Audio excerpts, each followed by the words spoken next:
Friends, welcome to the Samruddhi class centre. ಎಲ್ಲ Anushree madam wear ಮಾಡಿರೋ ಸ್ಯಾರಿ ಇದು. ಬೇಕು ಅನ್ನೋರು ಬೇಗ ಬೇಗ ಬುಕ್ ಮಾಡ್ಕೊಳ್ಳಿ. ಕಲರ್ಗಳನ್ನ ಶೋ ಮಾಡ್ತೀನಿ, ನೋಡ್ಕೊಳ್ಳಿ. ಇದು blue colour, green, orange, total 8 colour ಇದಾವೆ. ಯಾವ ಕಲರ್ ಬೇಕಾದ್ರೂ ನೀವು ಆರ್ಡರ್ ಮಾಡ್ಕೊಳ್ಳಿ. ಎಲ್ಲೋ, ಪ್ಯಾರೆಟ್ ಗ್ರೀನು, ಎಲ್ಲದಕ್ಕೂ ಕಾಂಟ್ರಾಸ್ಟ್ ಬ್ಲೌಸ್ ಬರುತ್ತೆ.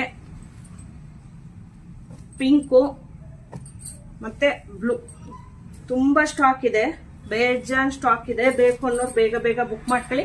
ಜಸ್ಟ್ 350 ಆಷಾಢ ಆಫರ್ ಅಂತ ಕೊಡ್ತಾ ಇದೀವಿ. ಜಸ್ಟ್ 350, ಯಾರು ಮಿಸ್ ಮಾಡ್ಕೋಬೇಡಿ. ಸೂಪರ್ ಆಗಿದೆ, ಕ್ಲಾತ್ ಮಾತ್ರ ತುಂಬಾ ಚೆನ್ನಾಗಿದೆ ನೋಡಿ, ಪ್ರಿಂಟೆಡ್. ಬೇಕು ಅನ್ನೋರು ಬೇಗ ಬೇಗ ಬೇಗ ಬುಕ್ ಮಾಡ್ಕೊಳ್ಳಿ. 2 ಪೀಸ್ ಅಂದ್ರೆ 2 ಸ್ಯಾರಿ ಅಂದ್ರೆ 700 ಆಗುತ್ತೆ. ಶಾಪಿಗೆ ವಿಸಿಟ್ ಮಾಡೋದಾದ್ರು ವಿಸಿಟ್ ಮಾಡಿ. ನಮ್ ಶಾಪ್ ಬಂದು ಸಮೃದ್ಧಿ ಕ್ಲಾಸ್ ಸೆಂಟರ್ ಅಂತ ಹಾಸನದಲ್ಲಿ ಬಿ ಕಾಟೆ ಹಳ್ಳಿ. ಬೇಜಾನ್ ಸ್ಟಾಕ್ ಇದೆ. ಬೇಕು ಅನ್ನೋರು ಬೇಗ ಬೇಗ ಬುಕ್ ಮಾಡ್ಕೊಳ್ಳಿ. ಯಾವ ಸ್ಯಾರಿ ಬೇಕಾದ್ರೂ ನೀವು ಬುಕ್ ಮಾಡ್ಕೊಳ್ಳಿ. ಜಸ್ಟ್ 350 ಇರುತ್ತೆ. ಬೇಗ ಬೇಗ ಬುಕ್ ಮಾಡ್ಕೊಳ್ಳಿ. ಆಷಾಢ ಆಫರ್ ಕೊಡ್ತಾ ಇದೀವಿ.